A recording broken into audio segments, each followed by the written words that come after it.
Bonsoir à tous et bienvenue dans cette édition d'information. Il est 20 h sur nos antennes, le journal. Fatima, bonsoir. Bonsoir Papis, bonsoir également à vous, chers téléspectateurs. Et c'est parti pour le sommaire de cette édition. La capitale malienne, Bamako, encore frappée par les terroristes. L'hôtel Radisson a été la cible des djihadistes tout ce matin. Les assaillants ont pris en otage des dizaines de personnes. Bilan provisoire, 23 morts et des blessés. L'assaut des forces spéciales d'intervention a mis fin à l'opération. Ici à Dakar, les ressortissants maliens ont exprimé toute leur indignation. Le Sénégal touché directement avec la mort d'un de nos compatriotes. Nous en parlerons dans un petit moment. Ce 20 novembre est célébrée la journée internationale des droits de l'enfant, un prétexte pour aller au fond de la problématique du travail des enfants. L'exemple du jour, Abdou Ndiaye, 14 ans, natif de Touba, apprenti tailleur.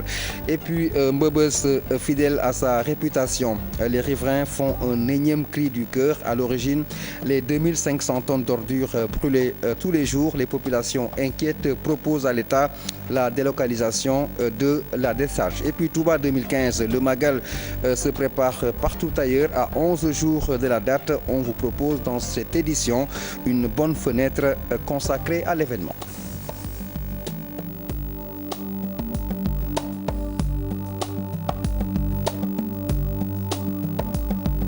Les deux brèves. Bonsoir à tous. On apprend de sources diplomatiques que le Sénégal est directement touché par la prise d'otages survenue à Bamako ce vendredi. Un cadre sénégalais en mission figure parmi les morts. Il était dans l'hôtel attaqué par les preneurs d'otages.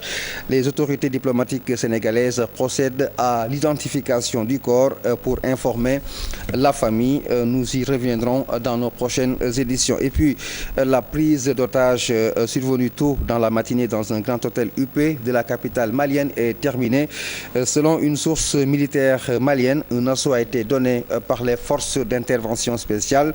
Le bilan fait état d'au moins 23 morts. Le quartier est toujours bouclé par les nombreuses forces de l'ordre maliennes et étrangères. Les assaillants ont attaqué vendredi matin dans le centre de la capitale malienne.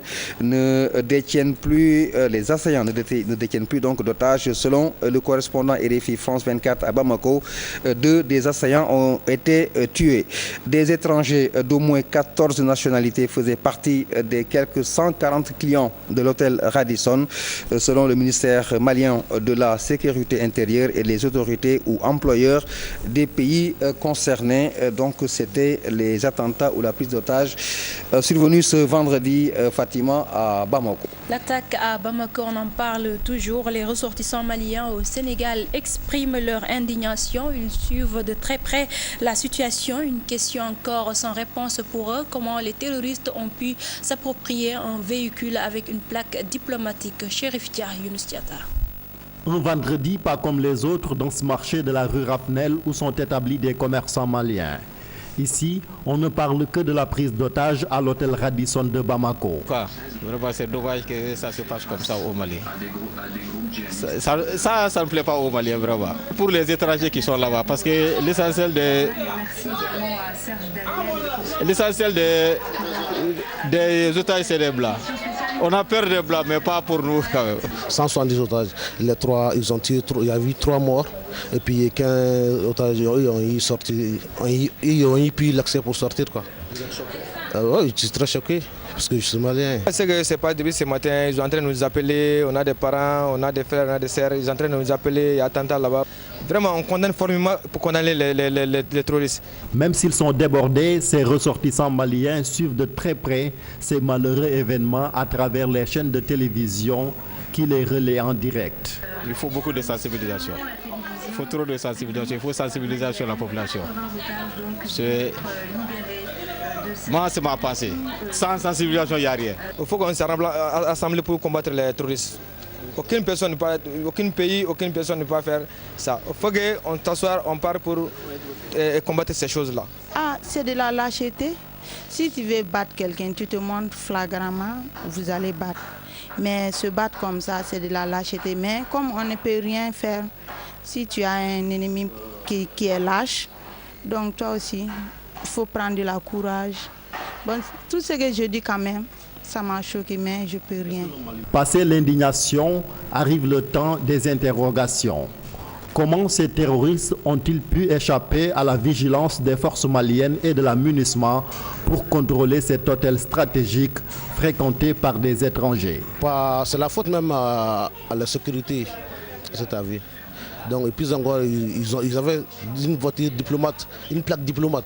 Bon, donc là, comment ils puissent trouver une plaque diplomate pour entrer, puis l'accès entre 6h et 5h du matin. Ça, c'est trop choquant. Il y a les forces françaises là-bas, il y a ONU là-bas, et puis il y a tout quoi. Il y a tout l'armée là-bas. Donc, je suis très très choqué. Je réclame quand même, donc, il n'a qu'à renforcer la sécurité partout, même dans tout l'accès aérien et voitures. Tout. L'inquiétude demeure chez ces ressortissants maliens, car leur État est considéré comme un pays sensible à cause de la menace terroriste. Ce 20 novembre est célébrée la journée internationale des droits de l'enfant, je vous le disais dans le sommaire, prétexte pour aller au fond de la problématique du travail des enfants. Exactement, Papy. Nos reporters ont rencontré un jeune apprenti tailleur de 14 ans. Il a quitté son Touba natal pour la capitale, Abdou Ndiaye. Il s'appelle. Son rêve, devenir un maître tailleur et aider sa famille, Maïmouna Ndiaye et Diafaraba. Après 15 minutes de marche, le petit Abdou arrive enfin à son lieu de travail. Il arpente tous les jours ce trajet, ancienne piste Mermoz. À 14 ans, le jeune tailleur apprend à vivre de son art. En 2014. Je fréquentais l'école coranique à Touba, mais depuis l'année dernière, je suis à Dakar chez mon oncle sur la demande de mon père. C'est pas facile, mais je me débrouille. Rompu à la tâche, l'apprenti tailleur observe dans les moindres détails le travail de son oncle. J'ai actuellement une tirelire. Je fais souvent des économies parce qu'on ne sait jamais. Beaucoup de souvenirs de Touba à Dakar, Abdou raconte ses petites mésaventures. Je faisais beaucoup d'économies à Touba, c'est pourquoi je suis maintenant à Dakar.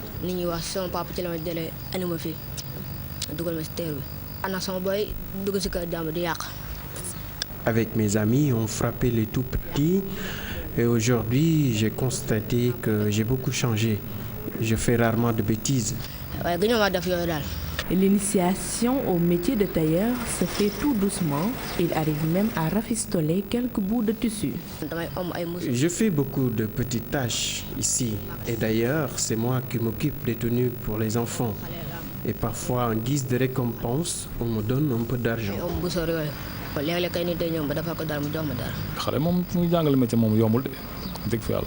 Ce n'est pas facile d'encadrer un enfant. Cela demande beaucoup de sacrifices. Uniquement pour góorgóorlu ba nga xamante ne yow ni nga mel bu nga ñoom bu ëllëgee ñu mel noonu góorgóorlu nag ndax daanaka am na yoo xam ne bare amoon ndax mi ngi. Abdou se débrouille pas mal. Il confectionne des pantalons pour hommes, des pagnes et bien d'autres choses encore. parce que yam seen dafa difficile pour xale di ko liggéey léegi moom li nga xamante ne yu simple yoo def di dox yenn courses yi en même temps. Orphelin de mère, Abdou espère un jour tenir son propre atelier de couture et former beaucoup de jeunes qui se retrouvent à la rue. Maïmouna Ndiaye, les mariages précoces et forcés, l'excision et la mendicité, entre autres fléaux qui touchent les enfants dans la région de Matam. 7000 enfants en situation difficile recensés. Les autorités ont mis en place un comité départemental de protection des enfants. Plus de détails avec notre correspondant Ali Bandelnian.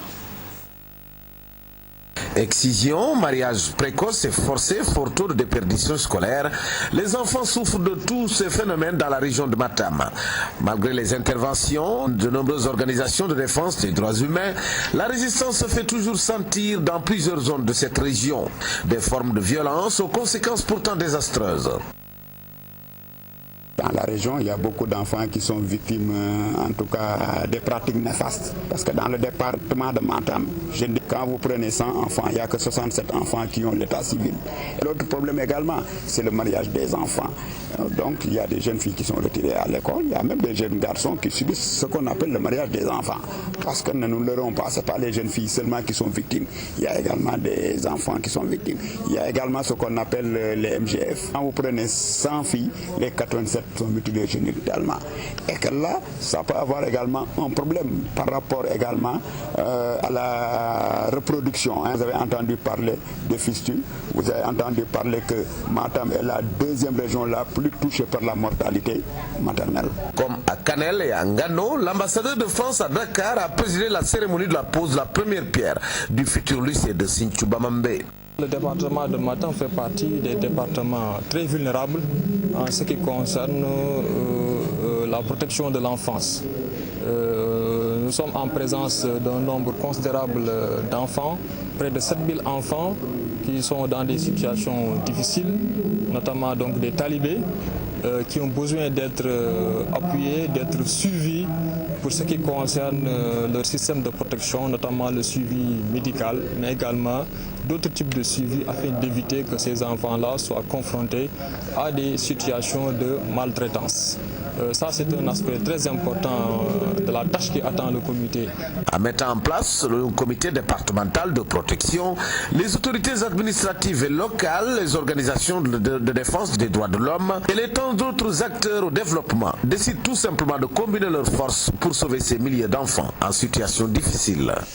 Encore un sujet consacré à ce 20 novembre, qui célèbre la Journée internationale des droits des enfants. Forte immigration des enfants de Kabada, c'est vers la Gambie.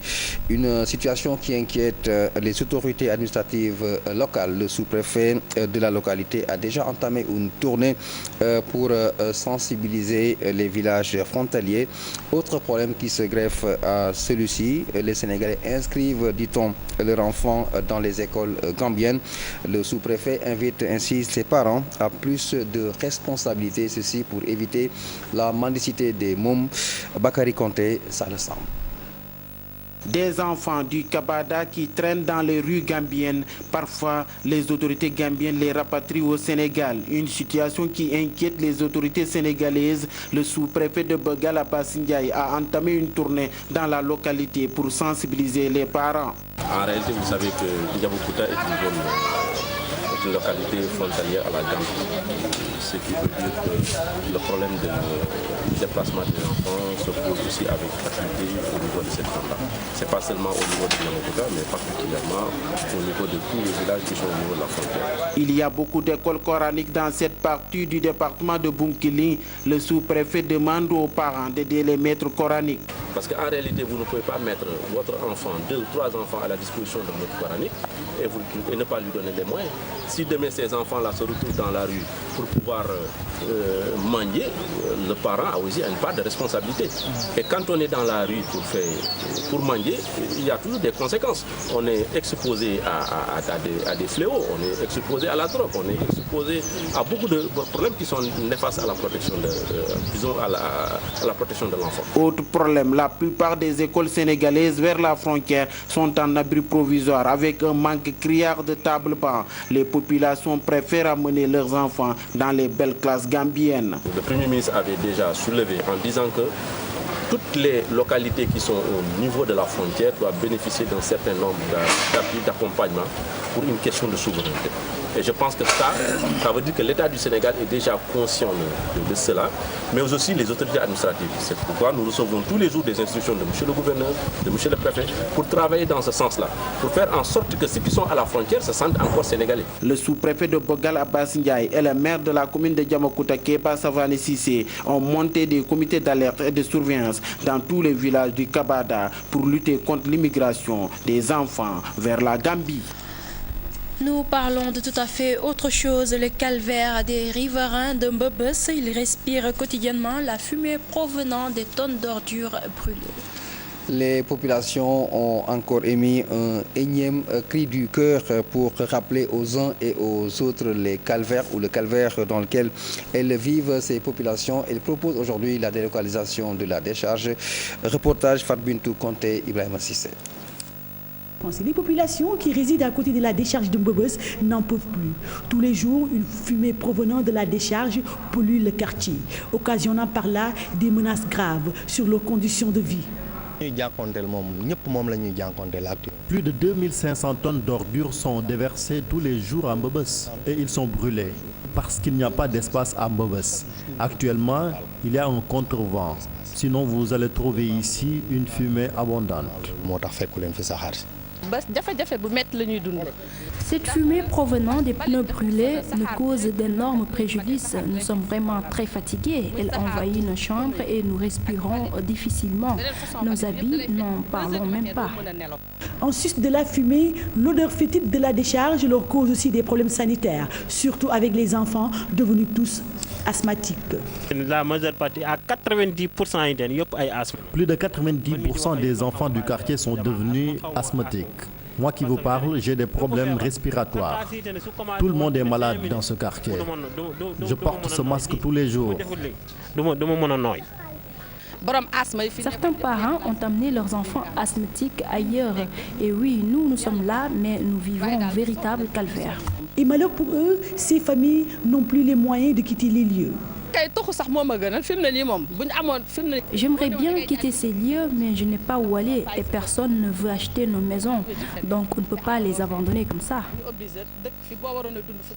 Dès lors, ils exhortent l'État à revoir la situation de la décharge de Mbobes. Un drame pour ces populations. Guerre supposée entre magistrats et avocats, le président de la Société internationale des droits de l'homme se dit gêné par cette situation. Maître Ousseynou Fall espère un règlement rapide de ce différend pour une administration de la justice. Maître Ousseynou Fall est au micro de Chérif Dia, Younis Diatta. En vérité, beaucoup de désolation. De la désolation pour la bonne et simple raison que le barreau et la magistrature représentée par l'UMS constituent une seule et unique famille. Pour exemple, l'opinion ne le sait sûrement pas, mais un avocat qui fait 10 ans de bar peut devenir magistrat. Et un magistrat qui fait 10 ans de bar peut devenir avocat. Donc vous voyez que c'est une seule et unique famille. Sur le plan de la distribution de la justice, vous savez que la justice quand même constitue une pièce charnière de l'appareil étatique. Et si vous partez de ce postulat et vous continuez pour voir le rôle des magistrats du siège qui jugent et le rôle des auxiliaires de justice que sont les avocats, vous voyez que ces deux entités sont condamnées non seulement à vivre ensemble, mais à vivre en bonne intelligence. En vérité, je souhaite qu'on n'en arrive pas à un stade où chacun devrait aligner ses arguments pour essayer de se défendre. Il y va même de la crédibilité de notre justice.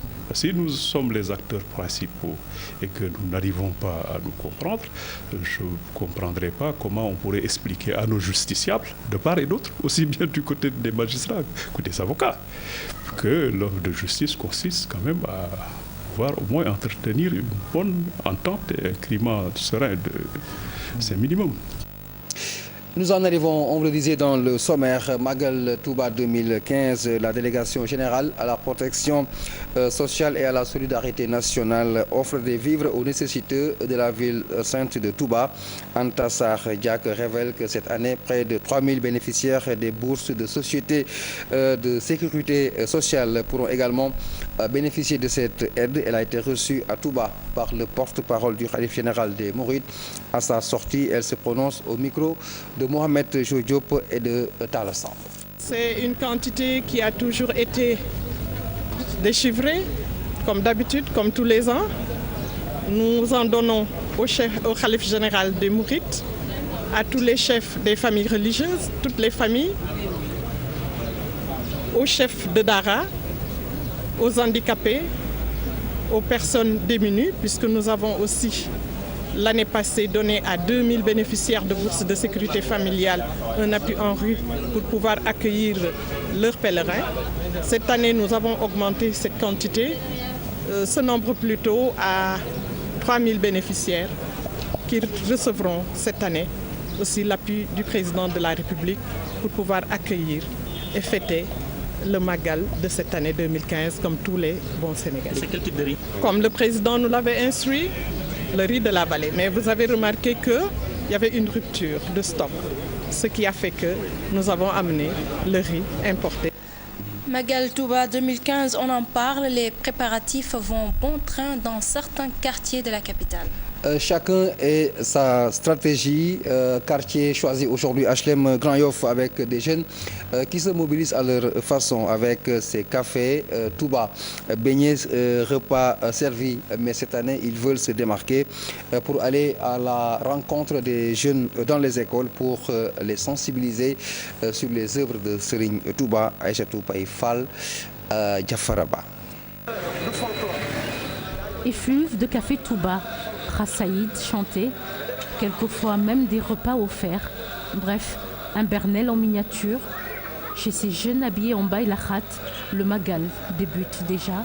Mais cette année, une innovation de taille, le Safar School. En marge du Magal de Touba, par la grâce de Serigne Touba, donc nous avons eu l'idée de bien mettre en place un concept du nom de Safar School, par exemple, dont le but exact est de permettre à la jeunesse, par exemple, d'avoir des repères, d'avoir, par exemple, des comportements tirés des enseignements du Cheikh, de sillonner les quartiers de Dakar, par exemple, pour faire des expositions virtuelles, des documentaires, par exemple, pour sensibiliser les jeunes, les enfants d'abord. Ils délient leur bourse, une initiative qui leur est propre depuis des années. On tient des réunions journalières et chacun de nous participe par exemple à la grandeur par rapport à son pouvoir d'achat. Sachant par exemple des bénéfices qui résultent donc d'œuvrer pour le Cheikh et des bénéfices qui résultent par exemple d'œuvrer pour Allah. Donc on s'est dit par exemple pourquoi ne pas par exemple faire des initiatives propres. En fidèles serviteurs de Serigne Touba, ils vont toujours continuer à perpétuer son œuvre. Tey jii nag ndam loolu la ñuy màggal moom ba muy dem la ne bu bés bi dellusiwaatee na ngeen ma ci santale suñu borom xaarul ba ñëw am ndam moom ba muy dem xam na ne am na ndam kon nag ñun li ñu des mooy sunu ruu na ko sëñ Abdou Lahad jox nañ ko sunu bopp jox nañ ko sunu ruu jox nañ ko sunu xol jox nañ ko sunuy cër moom lépp nag bu ñu laajoon tey bakkan tey jii waa TFM ngeen am problème. Condoléances de l'État aux familles des victimes de la bousculade de Mina. Les 64 familles ont reçu chacune 2 millions de francs CFA, un geste diversement apprécié. Des avis partagés selon qu'on soit dans la corporation des journalistes ou celle des voyagistes. Chacun défend sa position sur l'approche gouvernementale qui consistait à présenter ses condoléances avec 2 millions aux familles des victimes Ibrahima Diouf, Younous Diatta. 2 millions de francs CFA à chacune des familles victimes de la tragédie de Mouna. Par ce geste, le gouvernement du Sénégal tient à manifester sa compassion aux familles éplorées. Mais la médiatisation de cette initiative de l'État est diversement appréciée. Pourquoi appeler les télévisions, les radios, appeler les journalistes pour en faire un boom médiatique? Tout acte et toute action de bienfaisance mérite réellement une médiatisation pour pouvoir donner un exemple aux autres bienfaiteurs de faire de même. Dans la sociologie sénégalaise, il est clair et évident que les gens apportent du soutien et de l'aide à des familles démunies ou même à des familles éplorées, mais dans la plus grande discrétion. L'État du Sénégal manifeste sa compassion et a voulu partager la douleur. Le moment choisi et le geste sont vus autrement. Pourquoi choisir ce moment, tout ce temps écoulé là? Qu'est-ce qu'on a fait ou qu'est-ce que le gouvernement attendait pour le faire? En tant qu'organisateur du pèlerinage à la Mecque, nous ne faisons que saluer cet acte. L'effet recherché, c'est d'apporter son soutien et non de faire une récupération par rapport à une situation donnée. La presse est conviée à cette présentation des condoléances de la République aux familles de victimes avec à la clé 2 millions de francs CFA. De l'argent qui est en passe de diviser certaines familles. Nous sommes toujours en deuil, anormal de voir certaines familles sénégalaises de vouloir apporter des tiraillements entre eux pour des questions d'argent. Les responsables, pour moi, c'est les responsables de l'État qui ont pris la décision de le faire, de le médiatiser, n'est-ce pas? C'est déplorable. La responsabilité, elle n'est pas une responsabilité de l'État parce que c'est une seule famille sur 40, donc ça veut dire ce que ça veut dire. C'est des choses qui peuvent arriver. Pour les 64 familles victimes, l'État va débloquer une enveloppe de 128 millions de francs CFA. 20 familles ont déjà reçu leur enveloppe. Le reste attend la visite du gouvernement avec aussi une enveloppe.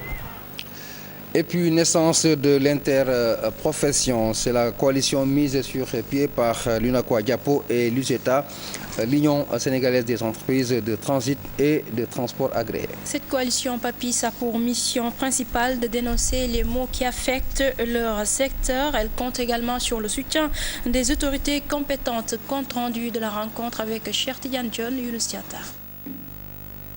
UNACOIS, Diapo et l'Union des entreprises de transit et de transport agréées unissent leurs forces pour éventuellement combattre certaines disparités dont elles font l'objet. Le premier qu'on a décelé, c'est donc le problème des quittances. On est en train d'harceler les commissionnaires en douane pour les quittances en parlant de fausses quittances, mais ce qui se passe réellement, c'est de fausses validations de quittances. Le deuxième point, c'est l'environnement portuaire. On a vu que maintenant, c'est la bamboula, je dis bien bamboula, des multinationales qui font ce qu'elles veulent.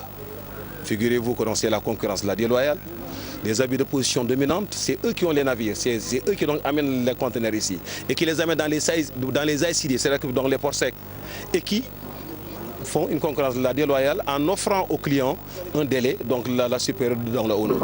Autre difficulté soulignée par ces professionnels de l'import et de l'export, c'est le management du système informatique qui occupe une place de choix, notamment la procédure de dédouanement. Pour eux, le système a perdu de sa crédibilité et de sa fiabilité. Il y a quelque chose qu'on doit revoir. Un système, nous sommes dans un monde de traçabilité. On ne peut pas rentrer dans un système dit un système gaindé, qui a été primé aux Nations Unies. Et aujourd'hui, moi, président de l'UCETA, on me dit que non, il y a 17 milliards et on ne connaît pas les gens qui sont derrière, on peut les tracer encore une fois encore. Donc ça veut dire que le système n'est pas bon. S'ils n'arrivent pas à le tracer, ils n'ont qu'à le prendre et le jeter tout simplement à la poubelle. On a des preuves, on a des procès verbaux où les administrations ont reconnu qu'il y a des montants qui ne sont pas recouvrables parce qu'on ne connaît pas les gens qui sont derrière. Comment peut-on se retourner et dire que maintenant c'est les transitaires qui doivent pas? Si un système, ça veut dire que le système est défaillant pour les transitaires et non défaillant pour l'administration. Mais non, on a des preuves. Ces entreprises de transit tendent vers la faillite. C'est ainsi pour les membres de l'interprofession. Des mesures urgentes s'imposent avant que l'irréparable ne se produise.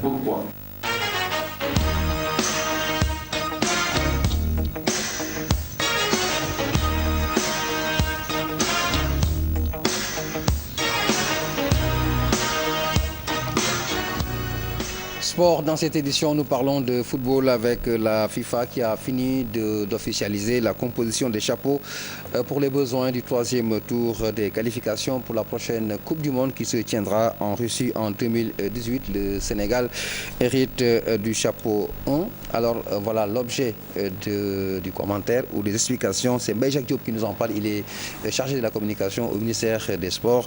Il le dit au micro de Cheikh Tidiane John.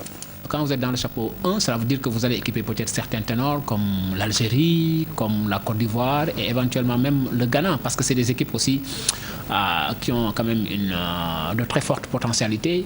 Et le Ghana a fait pratiquement 2 à 3 Coupes du Monde d'affilée, la Côte d'Ivoire 2 à 3 Coupes du Monde d'affilée. Maintenant, pour aller à la Coupe du Monde, il faut battre toutes les équipes. Il faut être parmi les meilleurs. Maintenant, c'est à nous de prouver au moins notre statut de favori. Parce que quand vous êtes dans les chapeaux, cela prouve que vous faites partie des favoris. Vous n'êtes plus un outsider, encore moins un outsider spéculatif. Vous êtes dans le chapeau premier. Vous recevez en premier lieu chez vous, mais aussi vous recevez en dernier lieu chez vous. Donc ça aussi, c'est un atout. Quand vous recevez chez vous, vous êtes obligé de battre l'adversaire. Écoutez, moi je pense que d'abord il faudrait voir que le Sénégal est dans le chapeau 1. Et quand tu fais partie des chapeaux 1, cela prouve que quelque part, au moins, vous avez un bon football et que le football est en train peut-être de reprendre son envol. Je disais que tout simplement, le plus important, c'est d'engager le maximum de points et de gagner. Maintenant, nous avons gagné le Madagascar. Quoi qu'on puisse dire, donc on ne peut rien reprocher à l'entraîneur ni aux joueurs parce que l'essentiel était de passer le cap du premier tour, nous l'avons fait. L'association sportive de Thiès est née. L'assemblée générale constitutive a eu lieu à l'université de la région. Le recteur, le personnel et les étudiants se fixent comme objectif de participer dans toutes les compétitions nationales et faire mieux que l'UGB et le Dakar Université Club. C'est une correspondance de Cheikh Anta Diop Seylatir. L'association sportive de l'Université de Thiès est portée sur les fonds baptismaux. Réunis en assemblée générale constitutive, le recteur, le président du conseil d'administration, le personnel de l'université ainsi que les étudiants ont tous approuvé le statut et le règlement intérieur. Un bureau a été élu pour conduire les destinées de l'association sportive de l'Université de Thiès. Pendant 2 ans, l'équipe de la DEVU a travaillé à la mise en place de cette association. Aujourd'hui, cette équipe est heureuse de pouvoir passer le flambeau à une autre équipe. Nous espérons que cette équipe pourra mener à bon port les missions qui lui seront assignées. Dans la perspective du développement du sport à l'université, 3 sections ont été mises en place, le football, le basket et les arts martiaux. Les étudiants veulent hisser l'université de Thiès au plus haut niveau des compétitions sportives. La mise en œuvre de notre politique sportive, conformément au plan stratégique et aux orientations du séminaire national sur le sport, a permis d'élaborer un plan d'action qui permet à chaque établissement ou regroupement d'établissements de mettre sur pied des équipes sportives. Dans la perspective du développement du sport à l'université, une autre étape va être franchie par la mise en place d'une association sportive universitaire. L'humilité est mon choix, l'excellence m'envoie. Cette devise de l'université de Thiès, les étudiants l'ont présentée sous la forme d'objectifs à relever, également sur le plan sportif. Voilà, c'est le sport qui met fin à cette édition. Fatima, merci. Merci à vous, Papis. Merci à vous également, chers téléspectateurs, et bon week-end à tous. Merci à tous ceux qui nous ont suivis. Excellent week-end à tous.